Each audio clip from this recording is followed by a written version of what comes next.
I think in 2 days will be, the month will be coming to an end, but all days are Women's Day. However, apart from that, this year theme for Women's Day and the Commission on the Status of Women, it is about digital and technology for women. Apart from digital literacy and technology in access, women who access digital also face other challenges that continue to pose a barrier to their enjoyment in the digital and technological platforms. Online platform has many platforms are abused by people who are violating women's rights. So online violence is rampant worldwide. It is a growing problem that needs to be addressed. Women are often targeted for their gender or other personal characteristics. And this type of violence most of the time takes many forms, including cyberbullying, online harassment, even stalking. And it can be a very devastating impact on women's mental and physical health, as well as a sense of safety and security. So we must ensure that women have access to the same legal protections as men when it comes to digital rights. This includes the right to privacy, the right to be free from cybercrime harassment, and the right to access and control their digital information. I'm not a speaker, so mine is just to officiate this session. A session which will showcase different practices on the protection of women digital and how other partners are doing the area in the area, so that Tanzania can tap the best practices and together realize gender equality. The Legal Human Rights Center Tanzania commits to continue engaging and having these dialogues to ensure the promotion of women's rights in Tanzania and realize gender equality in all forms. Together, we can create a world where women are safe and respected. I now declare this session opened. Thank you for listening. Karibuni sana. To you, Gertrude.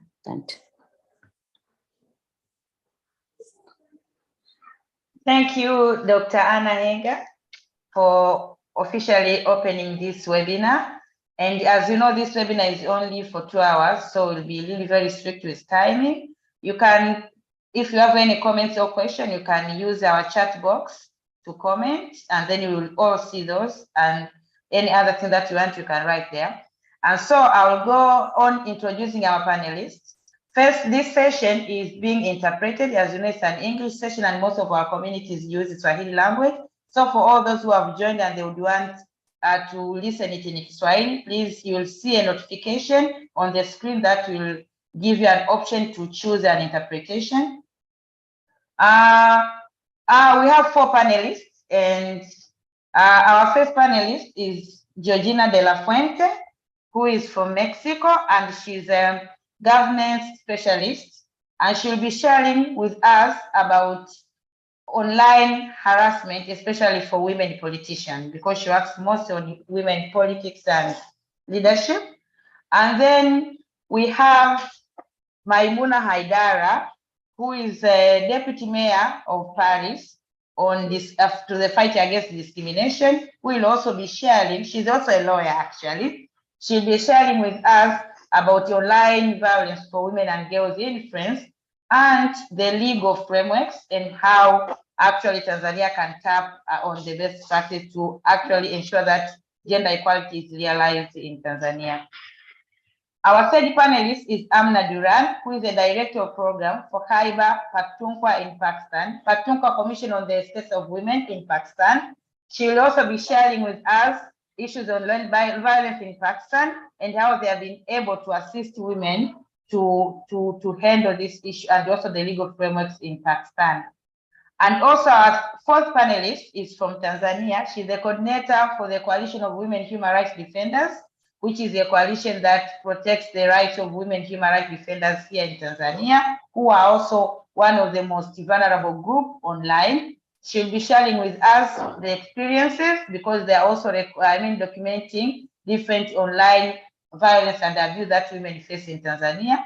So she will share with us about how Tanzania is working on it and even the laws that we have. So you can see how we can align these different jurisdictions on how to ensure that women are protected from online violence and abuse everywhere.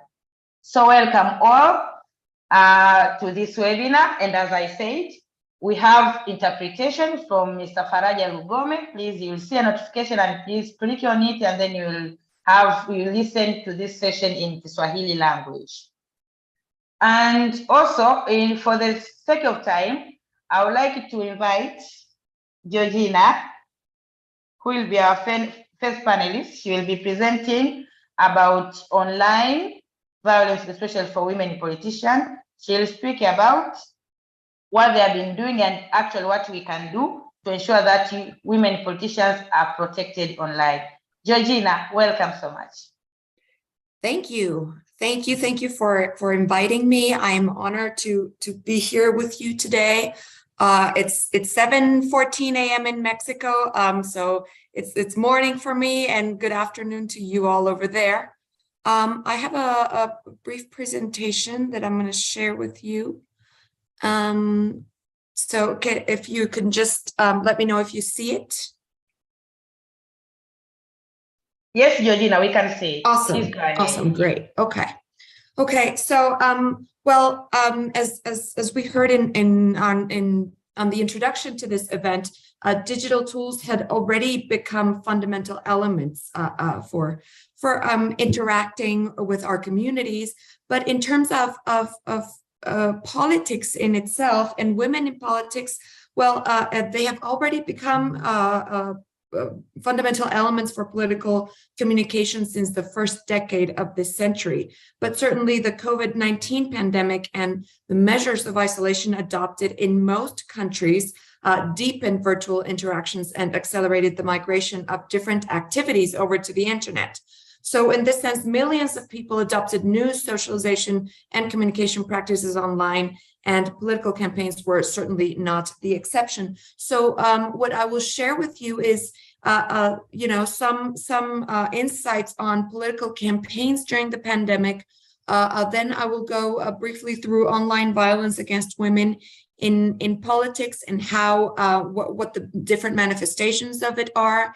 And then we'll have a brief overview of, legislation throughout Latin America, what we have in terms of online violence against women in general, but also online violence against women in politics specifically. And then we will go through a classification that I came up with of actions and strategies that were taken during the pandemic. Given that, most political campaigns during this time were actually happened online. So we will go through some of them. And just to be clear, we're still going through an assessment and evaluation process on what worked and what didn't in these actions and these strategies, so we can make new proposals on how to handle this very difficult problem. So I will start first. Election campaigns were amongst the practices that underwent the deepest transformation during the pandemic. Some international organizations agree with this conclusion. For instance, UN Women states that restrictions to hold in-person events during the pandemic completely changed the ways in which, in general, the ways that election campaigns are made. Other studies that I consulted go even further as to suggest that forced confinement and the conditioning of community life generated transformations in the modes of political communications in general when we speak about elected officials. And as a result, the challenges of election campaigns in the digital space were amplified, such as disinformation, fake news, hate speech, and other dilemmas regarding freedom of speech, and notably violence against women, only to name a few. So as political campaigns happen in greater measure online, a transition that was accelerated as a result of the pandemic, women are certainly more exposed to attacks and abuse in the digital space. I'm talking in general, mistreatment and harassment online on the basis of gender. They have all become common practices, disproportionately affecting women who participate in politics and with silencing effects in the exercise of civil and political rights. Now, virtual platforms online facilitate attacks against women in politics because of their potential to multiply in number and reach, as well as the convenience of the anonymity provided by the digital space. This anonymity, of course, reduces the risk of getting caught and having any accountability. So adding insult to injury, legislation in virtually every country has not kept up with the speed of the evolution of the different ways in which people interact online, which invariably results in the multiplication of the different manifestations of online violence against women in politics. So to this date, we have no uniform conceptualization regarding this phenomenon, which we are trying to do at the moment, at least in Latin America. We have different researchers, investigations going on as to at least have a uniform, a conceptualization of this phenomenon. We don't have this in academia, we don't have this in legislation, which naturally leads to a disparity in the different actions and strategies implemented in different countries and contexts to prevent and to address this phenomenon. Now, why is it urgent to keep researching this phenomenon? Why are we so diligent in trying to handle this matter? Well, certainly while the communication efforts in political campaigns have mostly focused on the digital space during the pandemic, given the isolation measures imposed by the different governments, we can be certain that there are no conditions to reverse this trend now that most of these isolation measures have been lifted. There is no turning back. So this is why we need to further study the impact of online violence against women in politics, not only in terms of how our political rights are restricted as women, but also in terms of the impact on the integrity of electoral processes as a whole and in the general quality of our democracy. So as I said earlier, for this study, I first went over the different conceptualizations of online violence against women in politics. I researched the different legislations in Latin America, and then I provide a classification of different strategies and actions implemented to prevent and to address this phenomenon in Latin American countries that held elections in 2020 and 2021. Rather than registering actions implemented in different countries, what I wanted was to identify the different lines of action that constitute starting points in order to get to the next level of analysis about the results, a sort of evaluation and assess the improvements needed in future electoral and legislative processes. Now, when talking about violence against women in politics in general, we know that this is some sort of retaliation or adverse reaction to the incorporation of women in the political sphere, like some sort of resistance due to the different spaces or spots that have been gained thanks to the implementation of quota systems and other mechanisms that empower women and open the door to positions of decision making. Despite recent formal gains in women's participation in politics, the patriarchy as a system of masculine domination and the consensus on moral, cultural, and religious norms still prevails, placing women within the limits of limits imposed by expectations regarding the roles they must fulfill on the basis of sex. So certainly, obviously the situation is aggravated for women facing different levels of discrimination, such as certainly Indigenous women, women with disabilities, LGBTIQ plus women, younger women certainly, and others. So as women have gained more access to participate in politics, certainly we can observe a significant increase in the violence against them.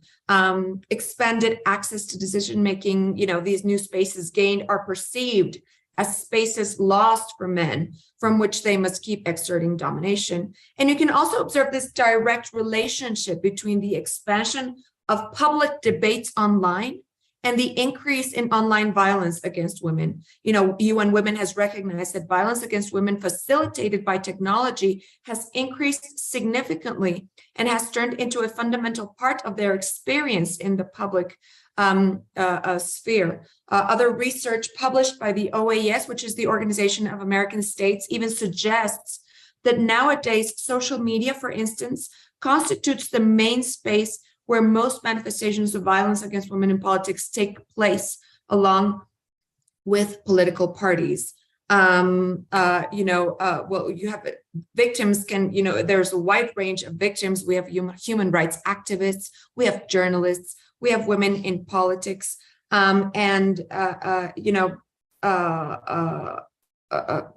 the UN Special Rapporteur on Violence Against Women and Girls in 2018 defined this or conceptualized this phenomenon as threats generally of a misogynistic nature, often sexualized and specifically gendered, that often lead to self-censorship. Now, this approach can have a detrimental impact on women's professional lives and reputations, and ultimately, online abuse against women is a direct attack on women's visibility and full participation in public life. These attacks that happen against women online, they are certainly common in electoral context, but the data shows that these attacks generally go beyond elections and are more like an extension of general violence and discrimination against women as a whole, in general. So, for instance, since 2016, the Interparliamentary Union alerted in a study that analyzes the experiences of 55 female parliamentarians in 39 countries that almost 42% of those women surveyed said that they have had humiliating comments or images disseminated through social media that were highly contemptuous or sexually charged. Another 61.5% of those who had been subjected of those women who said they had been subjected to sexist behavior and online violence believed that those acts had been intended primarily to dissuade them and their female colleagues from continuing in politics. There's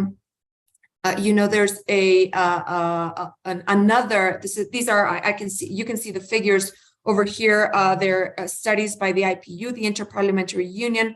Now, there is another study conducted by UN Women and an Ecuadorian think tank about the experience of women politicians in Ecuador, and it shows that the vast majority of attacks on Twitter and Facebook happened while they were in office.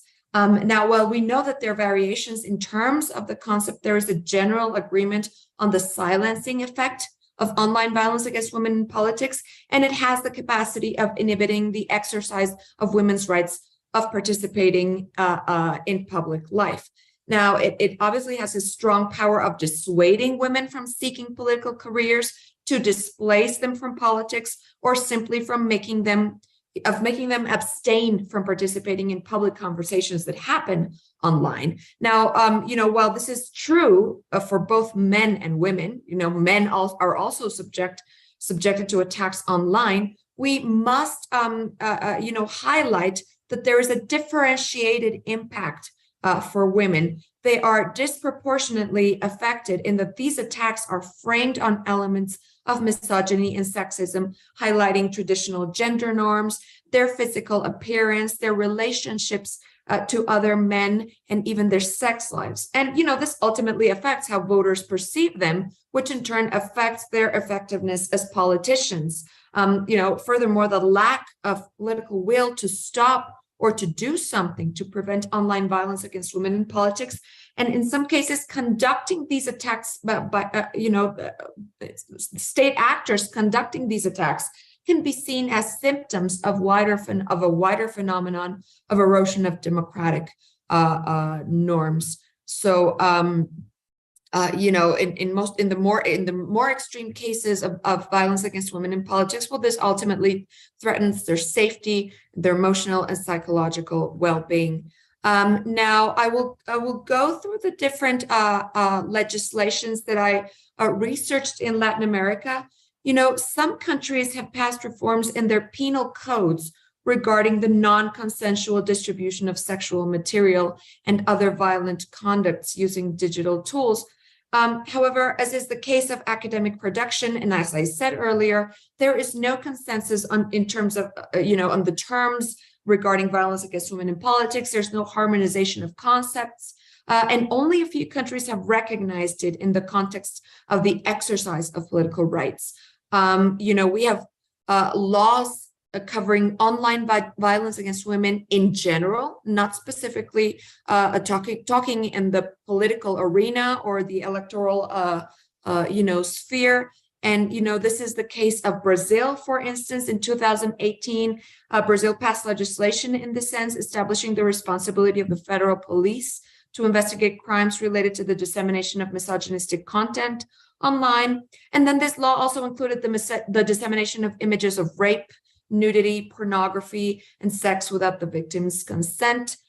More recently, in 2021, Ecuador, which is the second country that I state this, and this is the official name of the law.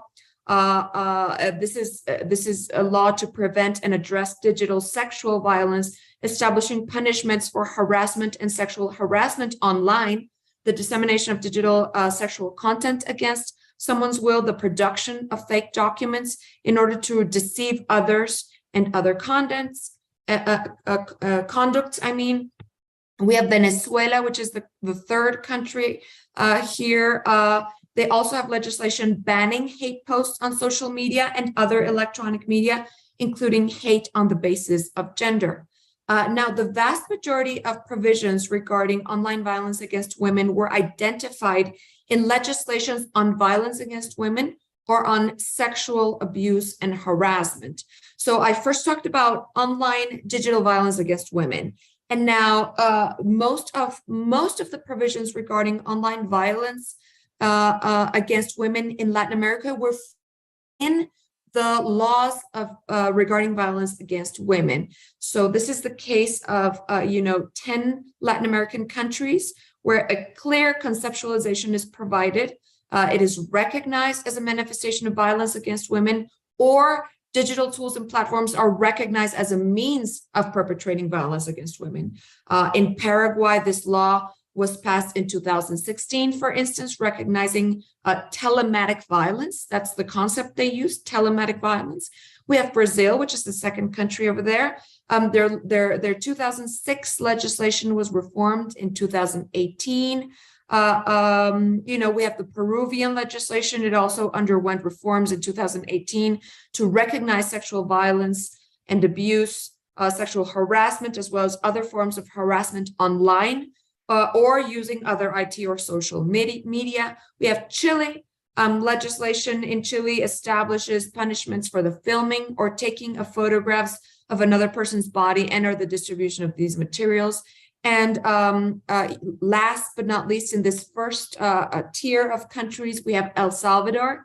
Their law establishes punishments for the distribution of material without consent that harms the honor or reputation of women, publication of pornographic materials through electronic means or any other means using real or altered images of women without their consent.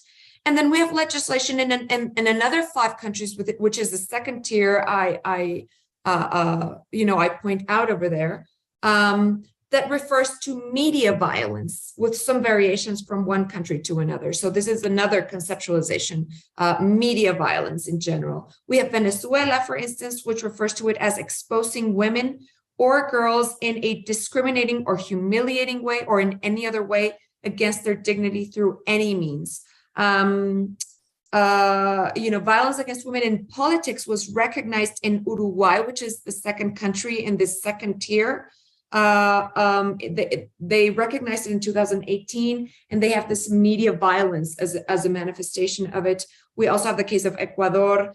Their 2018 law recognizes violence against women in politics, and in the media and in cyberspace.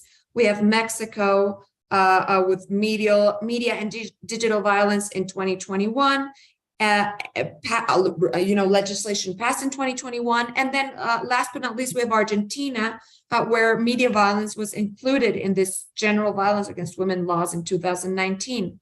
Now, we have another group of countries, a third group of countries, where online violence against women is recognized in their election laws, which is interesting. This is the case of Ecuador, where reforms were carried out in 2020 regarding violence against women in politics. And there we have provisions regarding the publication of images or any other information about women in the exercise of their political rights through any physical or virtual means that reproduce relations of domination based on gender stereotypes with the objective of harming their public image. This is interesting. We also have Mexico, where reforms were also passed in 2020 in this sense. Now, it is important to highlight that legislation contemplates greater punishments when these conducts are carried out against indigenous women in the case of Mexico. So this is a very good step forward. We have also reforms carried out in Brazil in 2021 in this sense. And then last but not least, we have violence against women in politics recognized in particular legislation regarding this topic. And this is the case of 4 countries in general that have specific legislation of violence against women in politics, but only 2 of those 4 countries recognize violence carried out against women online. This is the case of Peru. They passed a law in April of 2021, and it defines harassment against women in politics and recognizes harassment in the media, including social media. And it also recognizes the dissemination of images or messages using social media as a manifestation of violence. And then more recently in Costa Rica, they passed a legislation on violence against women in politics in May of 2022. Their Article 5 recognizes the dissemination of private information, data, audiovisual materials, and other digital content by any means or any platform with the object of limiting or trying to annul women's political rights, damaging their reputations or public images. Now, we must remember, though, that lacking legislation or preventing, or legislation specifically directed at preventing, addressing, punishing, eradicating, or repairing online violence against women in politics does not exempt countries from addressing it. Women's rights, including political rights, are human rights, are recognized in international conventions. In the Western Hemisphere or Latin American countries in general, and the United States, which is why I refer to the Western Hemisphere in general, countries are bound by the Inter-American system, and their obligations include online interactions and those facilitated by the use of technologies.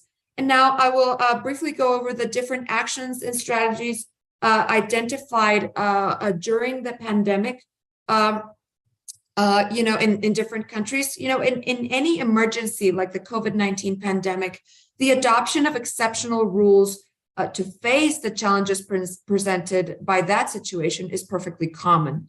Most measures adopted in the context of election and their organization were related to logistical and administrative issues in order to minimize the risk of contagion and to guarantee that everyone could exercise the right to vote. Bolivia's electoral management body, for instance, expressed that as a result of the pandemic, their electoral court had to redirect funds that were originally part of public funds for political campaigns in order to procure different biosecurity product in their 2020 election, masks and other materials in order to prevent contagions. So in that sense, candidates were forced to depend in good measure on social media to carry out their campaigns. However, there were very few measures adopted to prevent and address online violence against women candidates or female candidates. I carried out a desk research to identify actions and strategies carried out in different countries that they can be classified in one of the following. There are normative actions in general.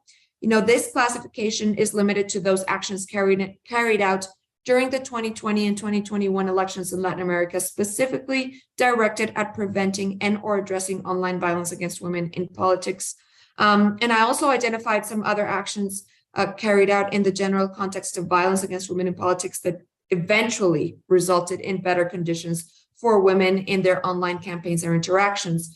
We have Ecuador, Mexico, and Peru They carried out legal reforms, which we just went over, that specifically established provisions that recognize conducts and manifestations of online violence against women with direct effects on the 2020 and 2021 elections.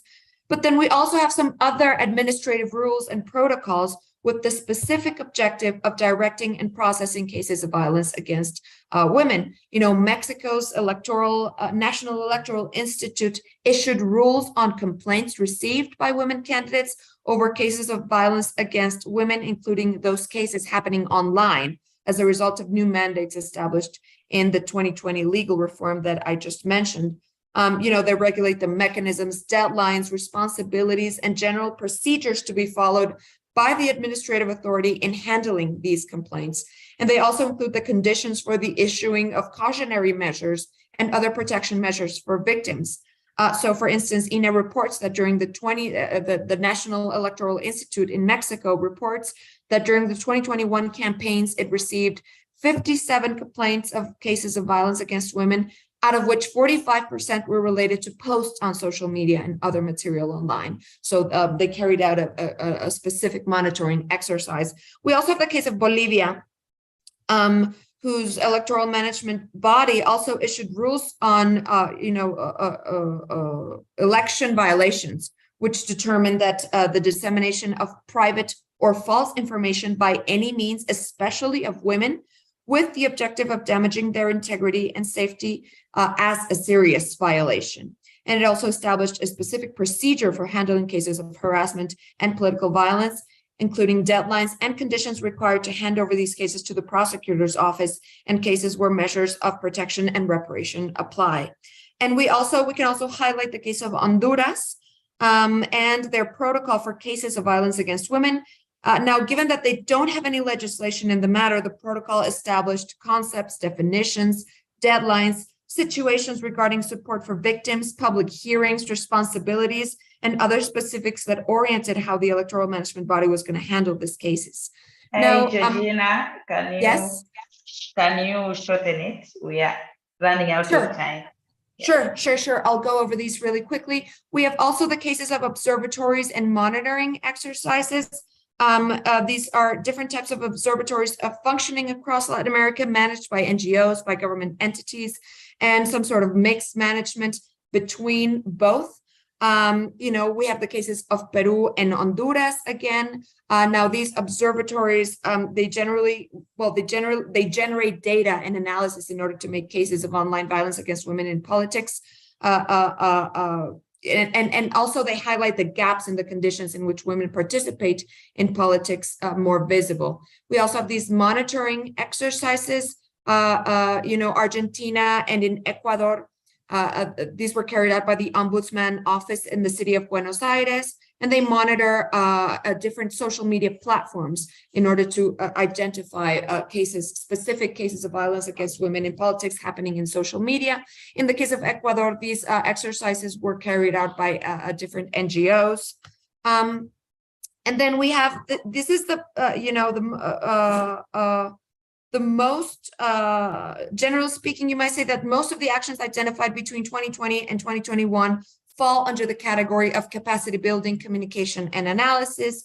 These were also carried out by a variety of actors. You have governments, women's agencies, electoral management bodies, international organizations, NGOs, and even universities contributing through these to make online violence against women in politics more visible. We have this strategy here by Bolivia's electoral management body. They issued a guide for women candidates. With information on how to identify violence, how to defend themselves from possible attacks, how to report these, and to issue complaints. They held online events, etc., and they created, infographics and other kinds of materials. And then there are other reports and analysis. We have these cases, Ecuador. They carried out a qualitative and quantitative study on violence against women in social media. And this was an exercise conducted by UN Women and an NGO. And also different analysis on violence against women in social media carried out by UN Women and a consulting agency in Uruguay. We have the case of Chile with a university, and UNDP in Mexico, along with PIT Policy Lab, which is an NGO, also carried out an analysis on different episodes of violence against women in politics and how they affect the exercise of their political rights. And last but not least, we have actions carried out by companies. Now, of the different studies I consulted, we can see that most of women's experiences of online violence in the context of elections are lived in social media. So this is why they are responsible for taking action in addressing this issue. Social media companies, we have the case of Facebook in Mexico. They have a specific, a center of security. As we can see, they share different, tips for women on how to report these cases. And they published, they published a guide on different tools, security tools for women in politics using Facebook. And they also did this with UN Women along with the electoral management body. And we also see this this is also the case of Argentina, where Meta, which is Facebook, the company that manages Facebook, they also published a guide for countering violence against women in politics and how women politicians can certainly report these cases and use the different functionalities of the platform when they manage their campaigns. And just as a matter of conclusion, online violence against women in politics may be considered an extension of the conditions of inequality and discrimination faced by women in every aspect of their lives outside of the digital world. Now, this is just an overview of the different strategies implemented in Latin America in the context of the pandemic, but there are no conditions that this trend is going to reverse anytime soon. So we must double down efforts in this sense. And we must also begin to analyze this phenomenon in the context of the quality of our democracy and the integrity of our elections. We cannot say that our elections are fully free or our democracies are fully functional when there is half of the population that cannot find appropriate conditions to participate in the democratic processes. Now, this is important because of the silencing effect that online violence against women in politics has, but also the public debate can only be truly democratic when everyone enjoys the same opportunities to participate in politics. Thank you very much. Thank you so much, Georgina. That was very informative. Thank you so much for this presentation. It has actually shined a light, especially for us and all of you here who are doing advocacy on the protection of women, especially in politics and online abuse. I remember we have faced that even in our last election in 2020. There have been so many abuses online for women who were candidates for political positions. So thank you so much. For all those who have questions for Georgina, you can post it in the chat. We will allow other panelists to speak before, and then we will see if Georgina will have time to answer them, or if you have any contribution, you can also share in the chat. I will also welcome Maimuna Haidara, who is a Deputy Mayor for Paris for the fight against discrimination. Please, you will have 10 to 15 minutes, but if you make it short, that will be appreciated. Thank you, Maimuna. Welcome. Thank you very much, Gertrude, for having me today. Thank you to the LHRC, and hello to everyone who is listening to me today. So my English, it's not very good, so I'm sorry, but I will try my best. So I'm not the deputy mayor of Paris. I'm a deputy mayor of a small town, a popular area next to Paris, where there is a lot of Black people, Arabic people, well, non-white people, so poor people, and I'm a lawyer there too, a lawyer in criminal law, family law, and foreigners' rights. And I chose to be there because I wanted to help people like me. So I will talk to you about the online abuse against women in France. But I think what is his name? Sorry, yeah, Georgina de la Fuenta.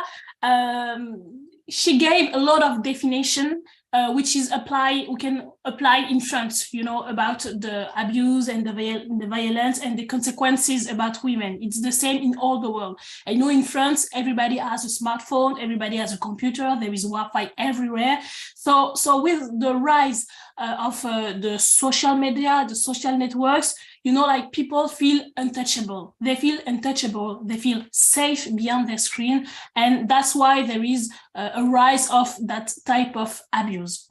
And like in Latin American, you know, like feminists, they are often victim of what we called in France, raid. I don't know if it's the same word in English, but it's R-I-I-D, raid. And the raid is when thousands and thousands of men will send a lot of bad comments, a lot of insults, a lot of threats. They will share your address, they will share your phone number, they will share your picture, and to scare you, and to shut you down. So there is a lot of raid in France, and there is a lot of online abuse against women in school. You know, like you are with your boyfriend, you take some pictures, and your pictures are in Snapchat, in Instagram, and he will threaten you and everything like this. So this is the true type of abuse that we have a lot in France, in online abuse against women. In France, to have harassment, you have the facts have to be repeated. So if there is just one insult in the internet, it's not enough for the law. You have to, the facts have to be repeated 2 times, 3 times, 4 times, and everything. But if it is a picture of a video, it's okay if it's just one time, the law can apply. In France, the cyber harassment is an offense. So you can go to prison and you can have a fine. I will tell you after what is the amount of the fine and the amount of the prison. But first of all, if you are a victim, what is the solution? First of all, you have to take a screenshot, because in France, if you have no evidence, you can't do anything in front of the law, in front of the police, in front of the court. You can't do anything without evidence. This is the first things to do is take a screenshot. Then you can ask the website owner to remove the content or to delete the post. Or you can report it, you know, for example, in Instagram or in Facebook, it is easy to report things. Then you can go to the police officer and file a complaint, okay? Because in France, since 2014, there is a legislation about it, the legislation about the cyber harassment, not just the harassment or not just the abuse against women, but about the cyber harassment. So you can go to the police, you can call them. There is now a text text phone, so you can send a text too. If you are in an emergency, you can call them, you can just text them. And there is a special police website called Pharos, P-H-A-R-O-S. And you can report the harassment in internet thanks to that website. So there is a lot of things. The complaint, the text, the website, as to the owner website to remove it or to delete the post. So in theory, there is a lot of things to do, but you will see that in practice, it's different.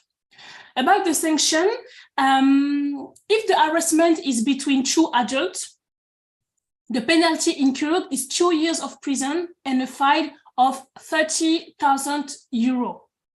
But it's the penalty incurred. So when you are in front of the court, most of the time people, they take less, okay? If there is between child under 15 years old, it's the victim, sorry, it's a child under 50 years old, but the author is an adult, the penalty incurred is 3 years of prison. So it's more, it's 3 years of prison and 45,000 € of fine. And when it's between child, because, you know, in school today, each child has a smartphone and there is a lot of abuse against girls, it is less. It's 80 months of prison incurred and 7,500 € of fine. And the website owners, they can be sent to if they knew about it and they didn't delete the post. So this is the theory. Now in practice is different because, you know, most of the time we are human, most of the time people minimize it. So sometimes you have an insult on Instagram and you don't think about take a screenshot at the moment. You don't think about it. So first of all, I think people need training about their rights and about the fact that they have to take a screenshot immediately and to report it. This is the first difficulty. The second difficulty is now in the police office, we have special squad. We have special squad about the cyber harassment, but it's not enough. I think the policemen are not training enough because sometimes they just said, oh, you know, it's not very bad. You can just go home. It will be okay. Because they prefer go outside and purchase, you know, the men about the, I don't know, you know, about the drugs or about homicide and things like this. So sometimes you go, you take the courage to go to the police office and it doesn't work. Then we also need a training about the judges. You know, in the courts, sometimes the judges, as the policemen, they will say, this is not so bad, and they won't, I don't know how to say in English, but they won't give you a good punishment about it. A lot of time we can see that.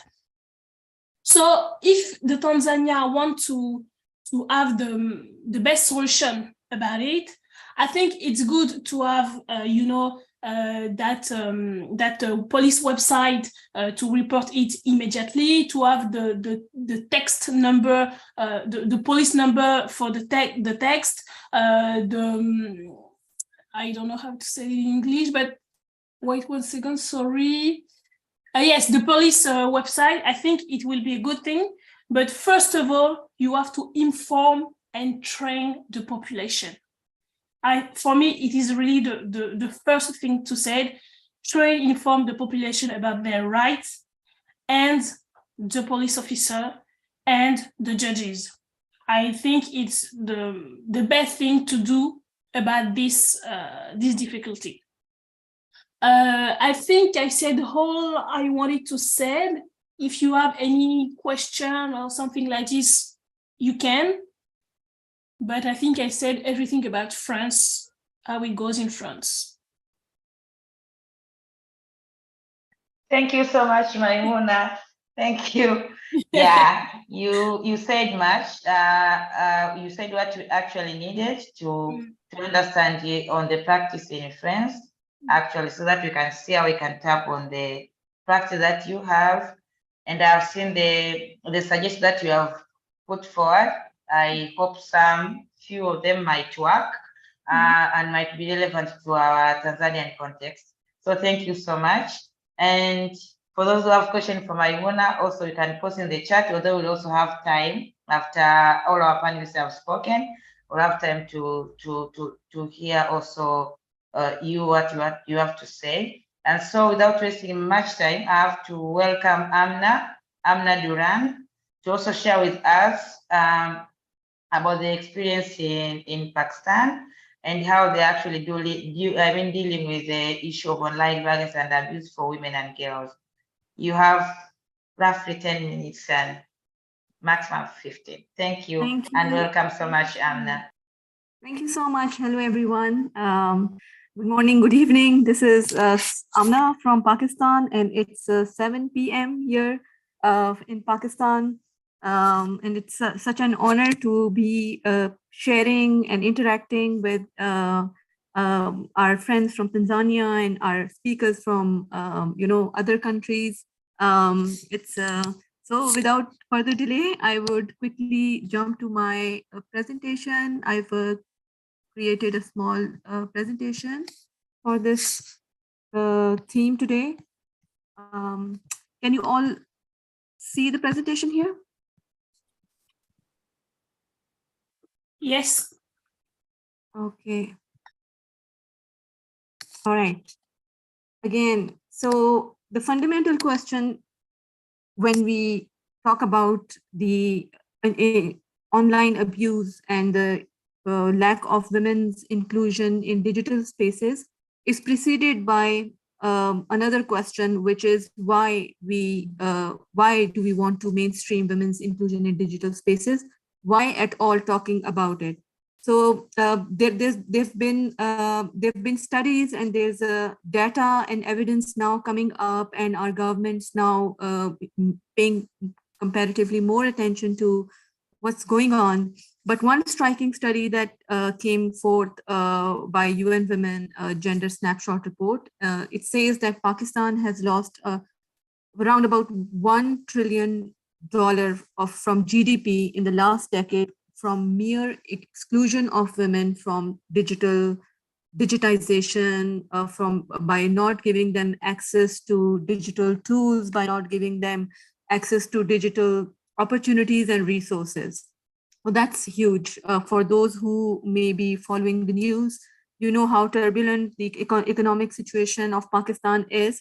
So for us, this is kind of, a very strong justification as to why there needs to be inclusion of women into digital spaces, into digitization, why we need to mainstream them and bring them at par with our men and other demographic groups when it comes to accessing digital tools and knowledge and resources.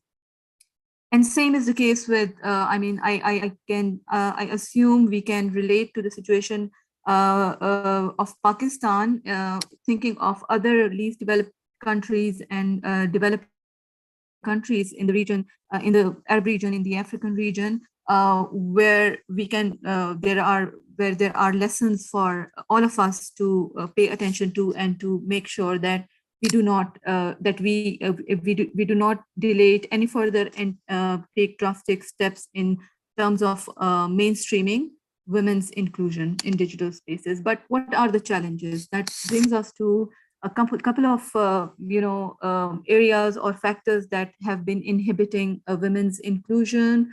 And of course, as we've been talking about, Georgina and Mahmouna have a very candidly and very thoroughly set the context as to how online gender-based violence or online cyber stalking or cyberbullying or sexual cyber harassment are one of the key areas of or key hindering factor.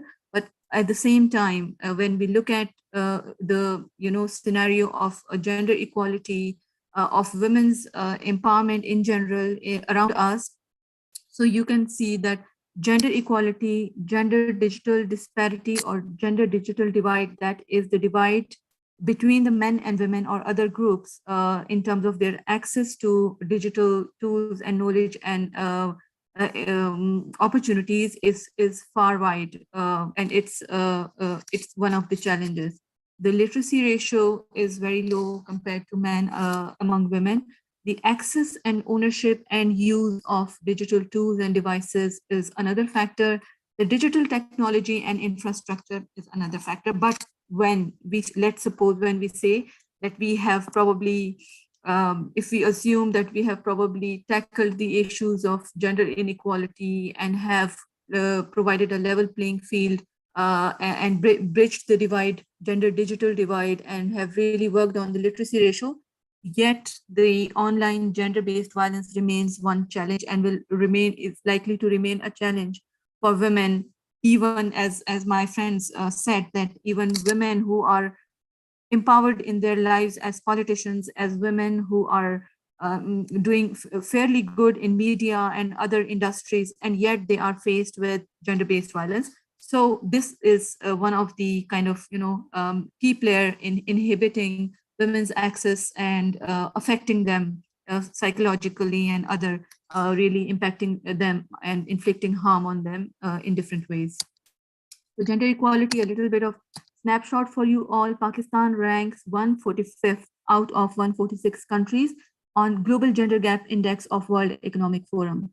And for most of you who may not know, the country on 146, ranking 146 on the Global Gender Gap Index is none other than Afghanistan. So given the situation, this is really alarming for a country like Pakistan, who's been really doing comparatively better, to be ranked as 146th, 145th. So, but this is also an eye opener for our government and for our players in the policy makers arena to think about what has bring Pakistan down to this ranking, and really is an issue. But again, this is of course a reflection of what the statistics say and what the socioeconomic conditions of women say. The labor force participation rate is only 21%. So the labor force participation is measured for women who are capable of or have the skills to participate in labor force. So it's not the sum of whole women's population, but the sum of women who are capable or are skilled to contribute to or participate in the labor industry. And yet only 21% of them are part of the labor force participation. The World Bank's Global Financial Index 2021 ranks Pakistan amongst one of the worst on financial inclusion, which means the advent of digital technology to facilitate women's access to cash through mobile phones and to internet is really bad. When we talk about gender digital disparity, it tells us what is the ownership of mobile phones or mobile equipment or internet access amongst women, which tells us that that 34% fewer women compared to men own mobile phones, and that out of the whole, only 52 adult women own mobile phones. So while Pakistan is one of the countries with highest and fastest growing, one of the fastest growing countries with highest level of internet and mobile phone penetration, this number here is again worrisome, because those benefits of massive penetration of mobile phone ownership is not reaching women because of its socio-cultural dynamics, in which women are really considered as as somebody who need to stay inside the boundaries of a household and primarily play their role as a caregiver. These are some statistics of their literacy ratio, which tell us again it's a very disappointing situation. Access and use of ownership, again, 60% of all Pakistanis are below the age of 30, which means 75 million of them are women, and yet mobile internet use among them is only 21% compared to 37. So even among men, it is not that high, but when you compare, there are again gender digital disparities. Digital and technology infrastructure is another factor, huge geographic disparity. We have terrains of mountains to deserts to green arid areas. So that is really one challenge that companies face in terms of ensuring that digital infrastructure and footprint reaches all parts of the of Pakistan. Digital skills gap, Mamoon also talked about it, that we may have skill, the infrastructure, we may have the opportunities, but then the skill is one way to really focus on, for them to be able to use it wisely, carefully and cautiously, as to not cause harm to women or to vulnerable groups. Now, of all of these factors, one factor that is particularly concerning for women, and as my fellow speakers also pointed out very clearly, that cyber or online cyber abuse or online abuse is one of the outstanding reasons, and we see this happening in the form of hate speech, cyber stalking, cyberbullying, pornography, trolling, trafficking in person. So the rings active who are there online and trying to prey on women. So we have, I mean, from my work experience, I'll quote a few examples. When we go visit from the Commission on the Status of Women, when we go visit the institutions of social care for women, such as jails or prisons or shelter homes or crisis centers, very a large number of women is actually, it's not that of women, but of minor girls who were trapped by, rings of those traffickers who lured them into eloping with them, and then, using them or trying to sell them to other countries. But they unfortunately end up in these shelter homes. So there are striking examples of that. Data hacking and leakage, illegal transactions where in times of COVID, for example, and even before times of COVID, there have been cash assistance programs where messages are generated for women to register their national identity documents. But then again, the same kind of facility or approach is used by the hackers or by these malicious actors who generate fake kind of messages and try to target and prey on women. And women are being the kind of, the group who are not very much literate on the digital knowledge. They are most likely they're the most the highest chunk of population that fall prey to these kind of scams.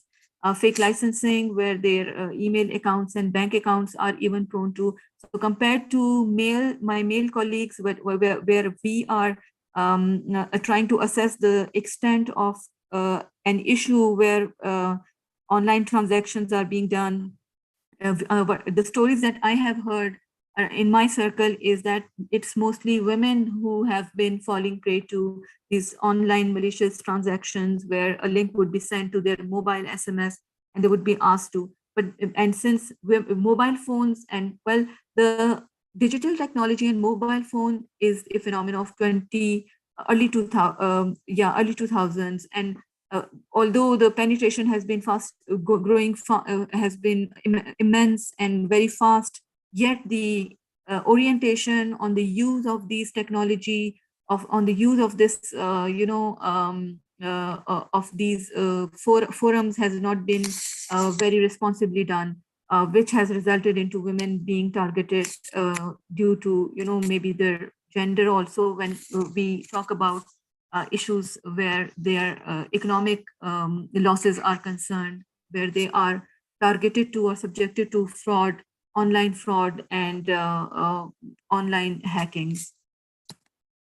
When we talk about the strategies, how we try to address it, well, as a women commission person or a director program, when we try to engage on these issues, we try to talk about what are the why women, because this is still a taboo in our culture for women to be owning a mobile phone device, to be using internet. So as you saw from the statistics, the numbers are really striking in terms of their access. So while the cultural stigma associated with a woman using a mobile phone, and her parents or her, maybe her male relatives, especially sibling or a brother, would be concerned that she might have an online, relationship with someone. So that's the main concern, which inhibits or which makes them keep their family, women in the family, to access or use mobile phone. But when we engage with communities, and while our work is primarily with the policymakers on ways to promote gender sensitive policy making and legislation, we also engage with communities and try to show them how women, how it is very important for women to be using this technology, because well, apart from our commitments and apart from the affordability and availability and the uses of women for in accessing their basic services, such as registration of first information report in the case of any crime. Now this has also been digitalized. The land records are now being digitalized. The creation of their national identity card is also it has also been digitalized. The registration of their vote has also been digitalized. So why it is important for women to also benefit and reap the benefits of digitalization, which is fast growing in Pakistan. So we tell them, we show them different case studies, and we tell them that there are women who have actively contributed to the field of technology and innovation in Pakistan. They have set up academies and colleges, and they have led the associations of software houses. And these are the, and there are women. This is one very famous figure in Pakistan. Everybody knows her. She's the youngest Microsoft professional, but she died in the age of 14 years, I guess. Yeah, but she's a name, household name. So by using these kind of, names, and we tell them how it is important, kind of we set the ground by talking about those women who have made a mark. But then there are, on the policy level and on the legislative and institutional level, there are a couple of things, there are a couple of legislations. The first one is the Prevention of Electronic Crimes Act. This is one very prominent law which talks about, in detail, talks about the committing of fraud, stealing identity, violating privacy, hurting the integrity of a person, and then has provisions for imposing imprisonments and fines.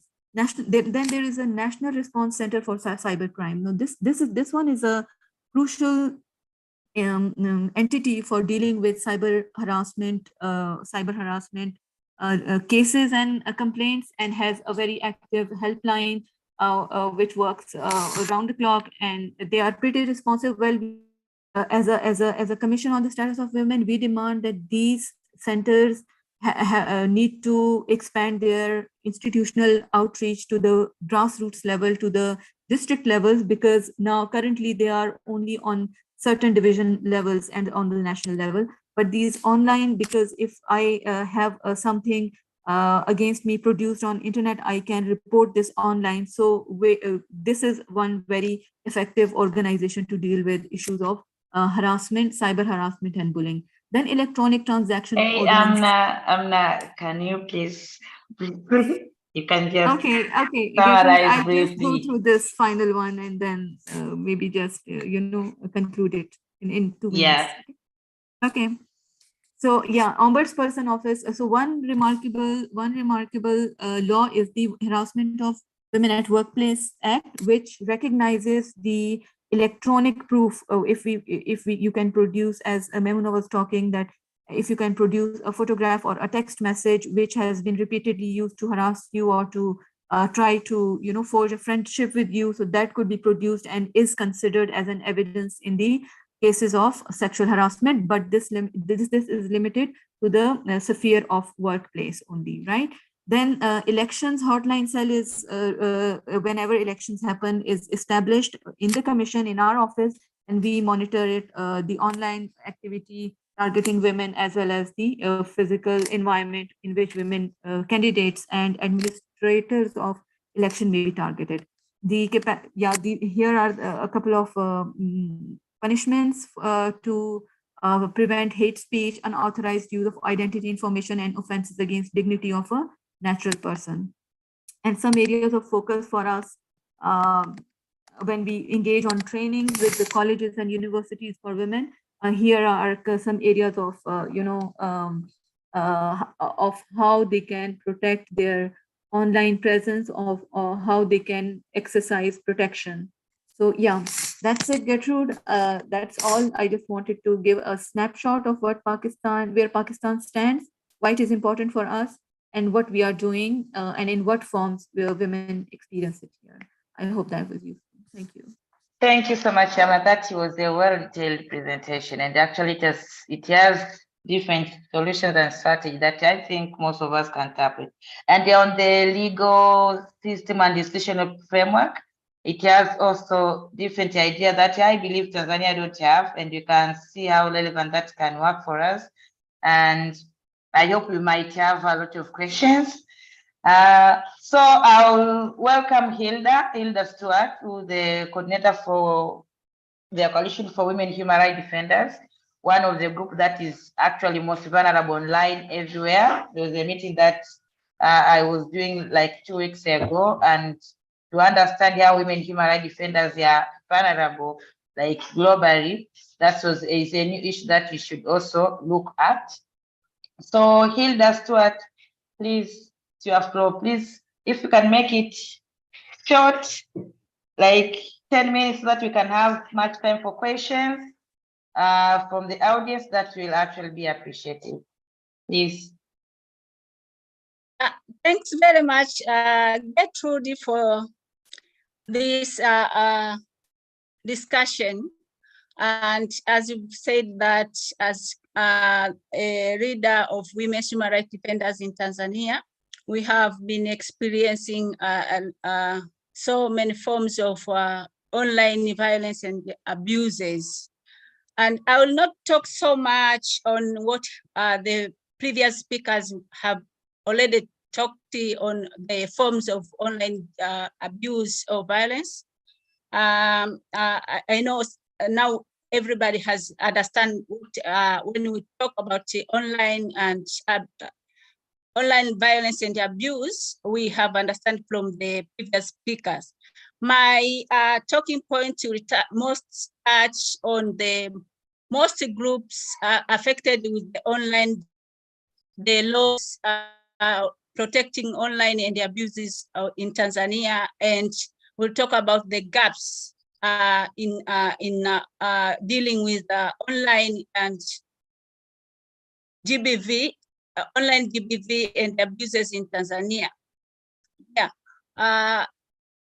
Starting with the most group affected, as you have said, that most of the women in public life, including women's rights activists, women human rights defenders, women in politics, and women journalists, are the most group which are affected by online gender-based violence. And this has revealed in research online, which was conducted last year by the African Parliamentary. It says that 73% of women journalists have experienced online violence in the course of their work. This violence, including threats of physical and sexual violence, along with digital security attack. Also, there is the report also found that 46% of women parliamentarians had been targeted for existing attacks online, and the women who are politically active online experience insults, hate speech, reputation risks, and physical threats and sexualization, which is misrepresentation. And women activists are targeted with forms of abuse intended to silence them, including pile on, and where these activists are targeted by coordinating webs of forms of online GBV. Also, there is evidence that women and girls experience higher rates and more severe online violence when engaging in advocacy, particularly related to gender justice. And most of the girls who have the age of 15 to 16, they are said that they are experiencing more online violence compared to other women. After saying that, let's look at the impact of online violence and abuse. The online violence and abuse have impacted for these groups, especially on health issues, their well-being and safety. Like survivors of this online violence experience significant harm to their health and well-being, including self-harm, depression, suicide, and symptoms of post-traumatic stress disorder, and particularly when the abuse is frequently happening online. And as I've said prior, young women and girls, they are experiencing serious physical impact in respect to online violence, which is including feeling physically unsafe. They lower their self-esteem and loss of confidence and mental, together with emotional stress. Because of these girls, and at this age, most of them, they are still at school. They experience a lot of problem while they are at school. And another impact of the online abuse and violence is creating the digital gender-based, which includes the gender gap between women and men. As we know that most of these women, the number is lower comparing to men who are using these devices, digital devices, compared to other gender. And another impact is the online GBV denies their right to freedom of expression, access to information through digital platforms, whereby increasing the number of gender-related digital devices. And other impact on women's human rights defenders is most of these women's human rights defenders who experience online GBV, they hesitate and lose interest of continuing with their roles of defending human rights. And most of these women who are women in politics, they are losing political interest to seek sometimes re-election or to seek for political leadership and to participate in the political processes. So you can see this impact is, you can see how the online abuse and violence impacted the life of women. After saying that, let's look at the legal context in Tanzania, which provide protection for online abuse and violence. In Tanzania, we have the online content regulation of 2020. This regulation prohibits unethical content in the digital platform, which including pornographic materials, bad taste language, and it provides punishment for the accused who are found with the case. We also have the Constitution of the United Republic of Tanzania. The Constitution protects individuals and groups' privacy and personal communication, or interference or communication. The affected person can seek relief from the relevant authorities against anyone who unlawfully gains access or destroy her humanity, including those abusive language in digital platform. We also have the Cybercrime Act. If this Cybercrime Act of 2015 properly applied in our context in Tanzania, it provides protection for individuals from wide range of cyber crimes that include also the abuse and the violences.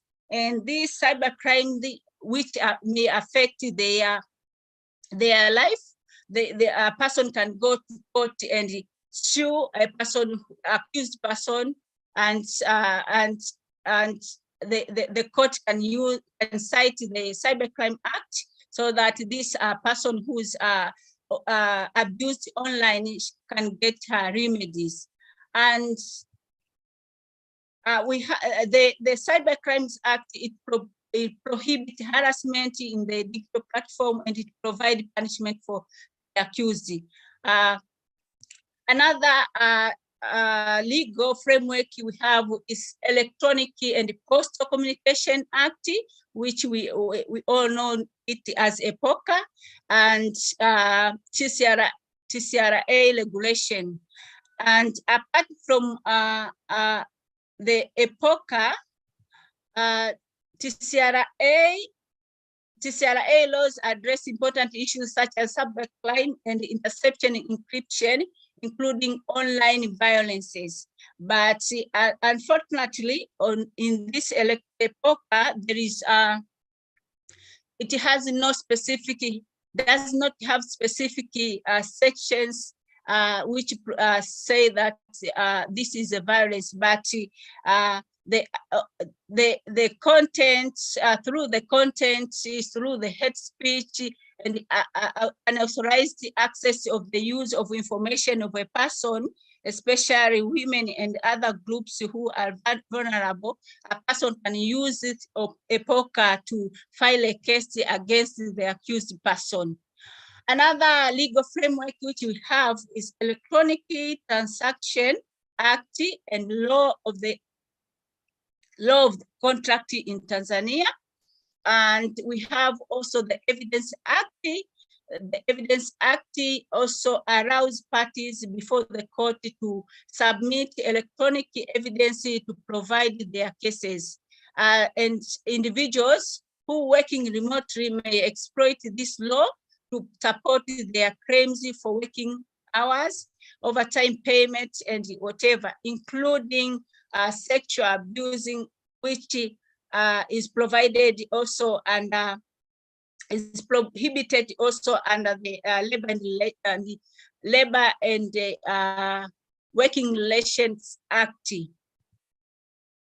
Another law which is we can use as a protection legal framework is the Access to Information Act. This act is allowing individual to use individuals working in remote to use and to use it as against the one who's abused them using online or digital platform. We also have the penal law, which to some extent discuss about reproducing and refiling of some provision of the penal law. And generally, the penal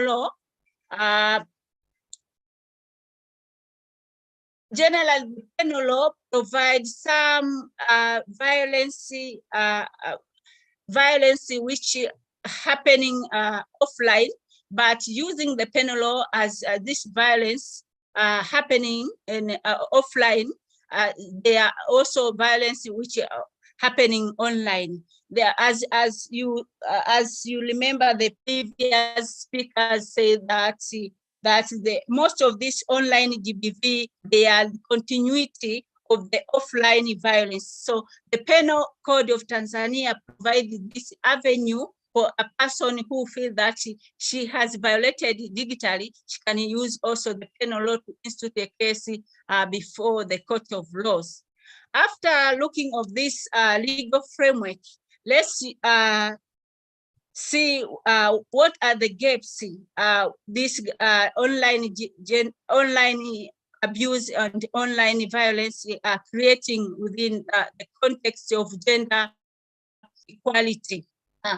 One of the gap is the digital gender gap contribute to the gender gap among women and men. As you understand that in our report of Tanzania Demographic Health Survey of 2016, it provided that women are less group which using these devices, and if these women they are less using these devices of technology, it's obvious that women's the group which have more access or more access to these devices, they are many and using this digital platform.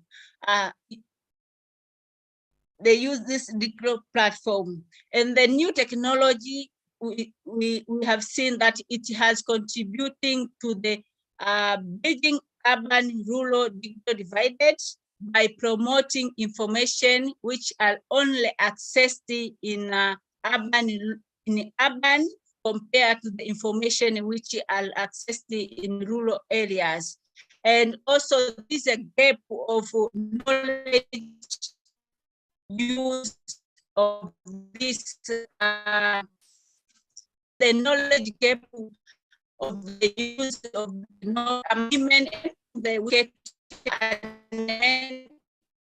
among people is contributing to this online gender violence. Is the knowledge and evidence. Hilda. Digital platform. Most of people now use digital platform to share this information, and this information they are accessed to most people who have access to this digital platform. And Can you summarize also the evidence which need. Hello, Gertrude. Yes, I'm saying, can you please summarize? We roughly have like 25 minutes. I'm just finishing. Yeah, I was saying that there is a gap of knowledge and evidence of what works in preventing online gender-based violence and abuse, to inform evidence-based prevention and response intervention through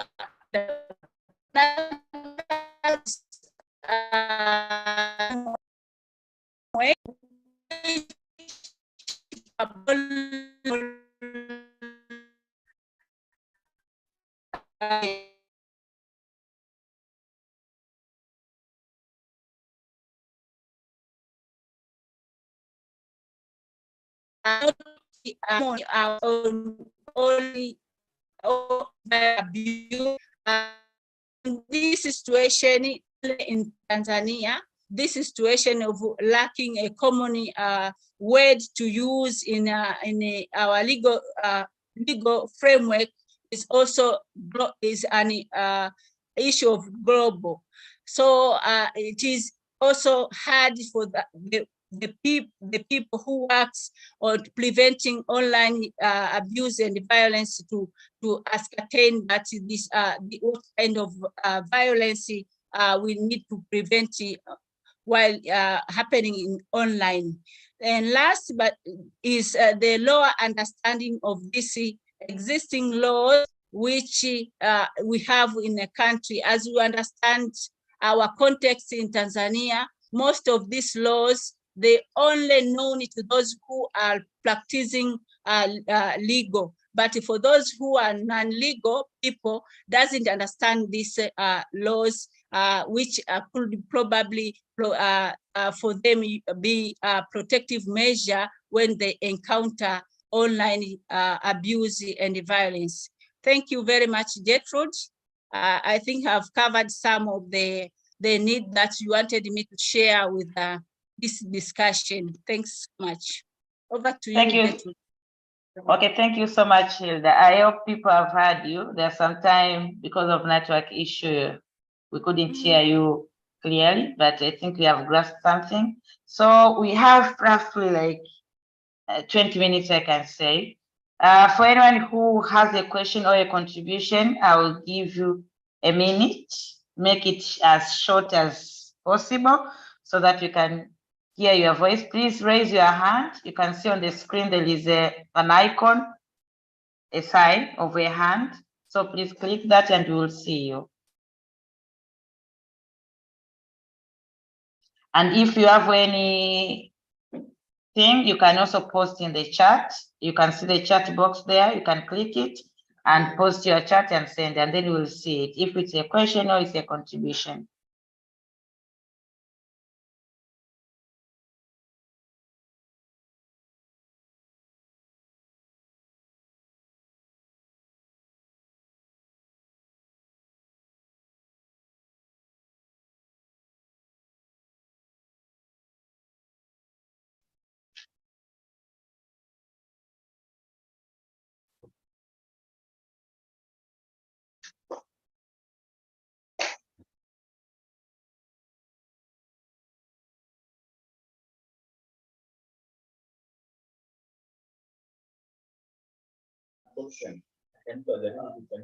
Okay, Amna, there is a question in the chat that was directed to you.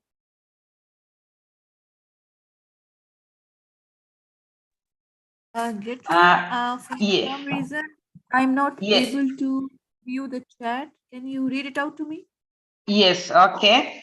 It says, is the Pakistan experience same with other Asian countries? And are you facing the same problems like in Iran and other countries in Asia, especially on the issues of gender equality? Right. So is that a question or a contribution? That was a question. Like, is Pakistan also facing same issues like other countries like Iran, especially on issues of gender equality? And is your practice, especially on women, protection online violence, the same as other Asian countries? Those were two questions.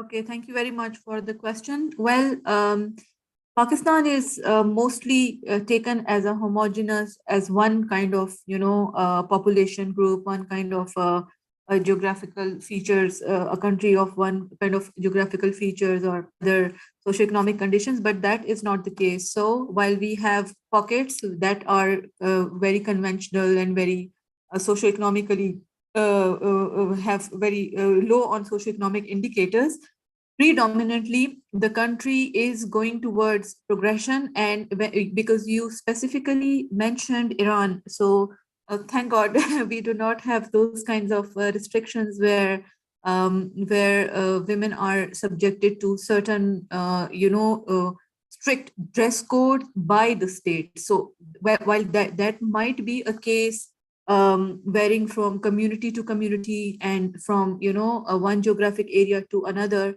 but predominantly by the state, that is not the case, because the constitution of Pakistan lays out very clearly the equality of sexes, of ethnic groups, of anyone who shares any different characteristics based on their sex or race or creed. So no inequality has to be. However, as some speakers said also, while that is the guiding rule, we do see practices. But as I said again, that really is a matter that is found on the community level, on different geographic parts, but not a policy of the state. So we have some progressive policies coming up. And with the advent of technology and some really, there are proper targeted kind of, programs that are being run by the national governments and by the provincial governments to mobilize women's inclusion. But yes, challenges exist, and women have to. There is a lot to be done to make women, to bring them at par with men when it comes to their knowledge of how they can protect themselves, of their knowledge how they can maximally take advantage while protecting themselves online or in the cyberspaces. I hope that answers your question. Yeah, thank you, Amna. Yes, we are still taking hands, so if you have a question, please raise your hand on the sign there on the screen. You can ask your question in both languages, in Swahili and English, and our translator will do the needful to get it to the panelists. Another question for you, Amna. You have specific laws on on violence against women, especially that covers also online violence and abuse. How long did it take for you to have that transformation? Thank you very much. Very interesting question. We do have specific laws for the domestic violence. We do have laws for ensuring that women get their right in the inheritance. That is the Islamic right. So enforcement of that right. We have legislation to stop women in trafficking in women and girls. We do have laws to eliminate, harmful traditional practices, I would say. But we do not specifically have laws for elimination of online abuse or sexual harassments, because those different kinds of sexual online harassment or cyber bullying is covered in different pieces of legislation. For example, I spoke about the Prevention of Electronic Crimes Act. So that law is not specifically made for women. But then there are other laws, like my fellow speakers spoke about violence against women in media. So we have electronic. There's a Journalist Protection Act. Yes. So there is in that law, there is a protection provision for women journalists, and not just that, but also how in digital spaces, online bullying against women can be stopped, or what are the provisions to protect if anybody is trying to cover a story and they're trying to malign or target them. Similarly, there are other laws, specific laws wherever there is in which women are protected in that particular sphere when it comes to their use of internet or their presence online. So yeah, there is not one specific law dealing with online abuse, prevention of online abuse, but it's covered in different pieces of legislation. But prevention of electronic crimes is the major law which kind of deals with everyone across the board, not just women. Thank you. I think you shouldn't go away. There is just another question for you. It seems your presentation has triggered so much. Okay, so it is asked, while research and legal framework may take long while some countries are approaching election, what are the immediate or short-term strategies to calm the situation? Sorry, I didn't quite catch it. Can you, read it out again?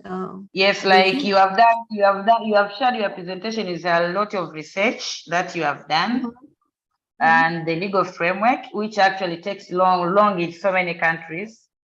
And for example, like in Tanzania, we are approaching elections now. What do you think are the immediate and short-term strategies to calm the situation, that we don't have like specific laws, like it has been it has been shared by Georgina, by you, and also by Maimuna, especially on issues of elections. So like for us, why do you think our immediate and short-term strategy that we can employ to ensure that we settle this, especially for the position of women politicians? Yes, as you know, next year we'll be having our local government election, and the year after we'll be having our general election. So yeah. Right. Yeah, so it has been a long struggle for us also. It has not been easy. I would say it was the same time when USSR, Russia, and America were at war in Afghanistan, and things were, that really. I'll take you back to the history, because that's important. And that was the time when the refugees influx happened, and with the refugees influx, the international assistance came in Pakistan. And that was in a way kind of blessing in disguise, in the sense that gave birth to to a very fast growth of national and subnational and community development organizations. As a result of the refugee crisis, there was a lot of international assistance, as a result of which national NGOs and non-government organizations were born. And later on, because this is the time I'm talking about 1979, I'm talking about early 80s, And that was the time that these civil society organizations were really, getting themselves strengthened, getting established, and then really engaging on the issues, and later on becoming part of a narrative. That narrative that fed into really talking about or strengthening women issues or raising voice for women issues. So for us, it's been a journey of more than 40 years when we talk about specific issues. Well, we had a right to vote immediately when Pakistan came into being. That was in 1949. Since inception, we have a right to vote for women, but it was not easier. And for Tanzania and for countries such as us, I would say that strong civil society is the key. It really has to advocate. It has to with webinars such as these, with experience sharing such as these, with the resources online that are available, huge, immense libraries of resources is available, and of course mobilizing the youth, mobilizing women groups, mobilizing minorities groups, and engaging with the parliamentarians. Our success has also been women's parliamentary caucuses. We have dedicated caucuses within national assemblies and provincial assemblies who have been very instrumental with regard to some laws, and strong institutions also. In terms of Pakistan, judiciary has been one institution which has been, instrumental when a law was lacking, and it directed that legislation be made on this law. So yeah, those were the kind of things. So I would say from our experience, it's the strong institutions, it's the strong civil society, and the strong civil society movement. Just keep getting at the cause that you are after, and advocacy. That's the thing, and of course capacity development also of the government counterpart. So yeah, there is no one answer to this. Got it. Yeah. Okay. Yeah. Okay, thank you so much. Okay, I've seen a hand, Martha Jerome, please.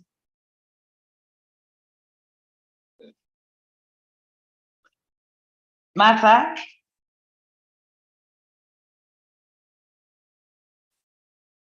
Okay, while Martha is getting ready to ask and share contribution, there is a question asked to Hilda.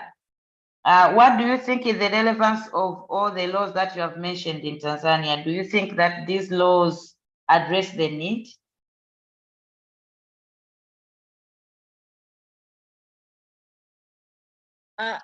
Thanks for the question.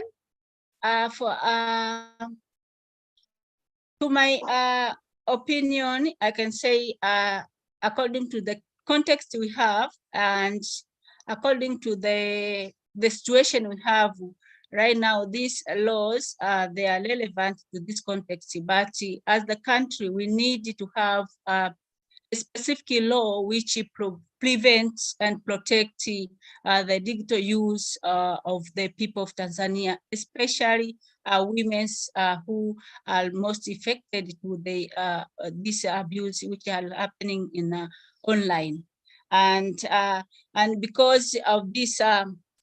We need these specific laws because these existing laws, which particularly provide protection of these other cyber issues and the digital uses, but a specific law will enable to at least to articulate the issues of online abuse and violence in a good looking, whereby even the legal practitioners and the judges can have, when you take a case to the court, it will be easier for them to understand, because the existing laws sometimes they like confusing which one I can go with because of it does not provide specific the issues of online, especially gender-based violence which occurred online. Thanks. I hope I have answered the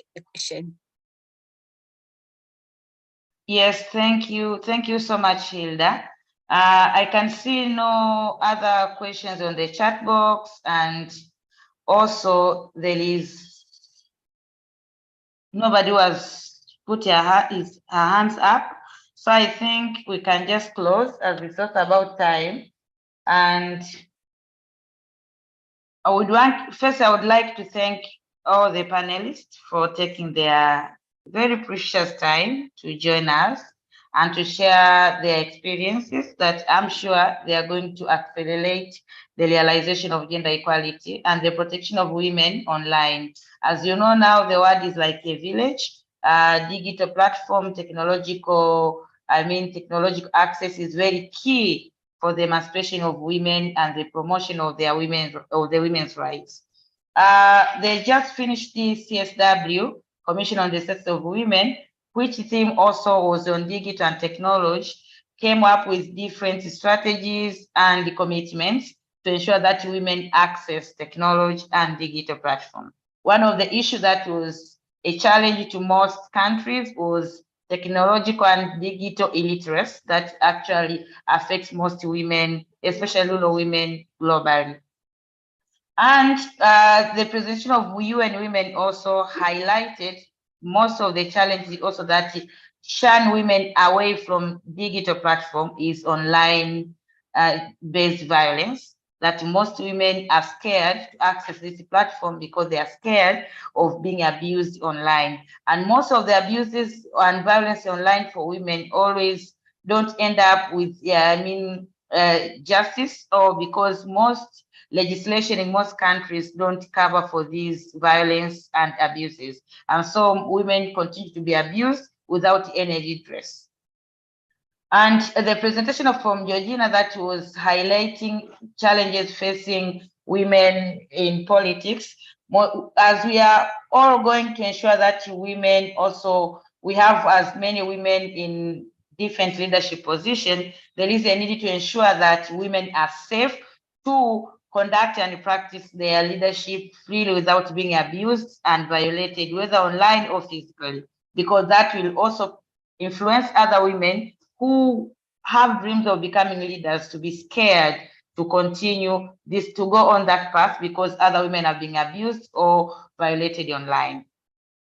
Also, generally, even though we have laws, especially specifically in Tanzania, to address the issue, especially the Cyber Crimes Act, but women are not fully protected. We have seen a number of women who have actually been abused online. We have seen women who are doing businesses online that are abused, and some of them are even made vulnerable to different abuses physically. For example, there is a case of a woman who was selling, second-hand products, who delivered a product to the person who had bought it, and then she ended up being raped. And so this platform should ensure that women are fully protected and that women have the literacy to understand how they can be safe online themselves. Also, we have seen the example of Pakistan and the set of laws, institutions, systems that they have in place to protect women in different platforms, even in women at the workplace. So I think Tanzania can also tap on that and ensure that how we can also have, especially the toll-free online system that women in Pakistan use to ensure that they actually report violence that is done online. We have seen the case of France, where they also have systems that help women to report, help also people abused online to report, and also the justice systems, how they are in the front line and gives a priority in these cases on how to ensure that justice is being served for these many victims of online violence and abuse. And I think most of the initiative and strategy that have been shared by our panelists today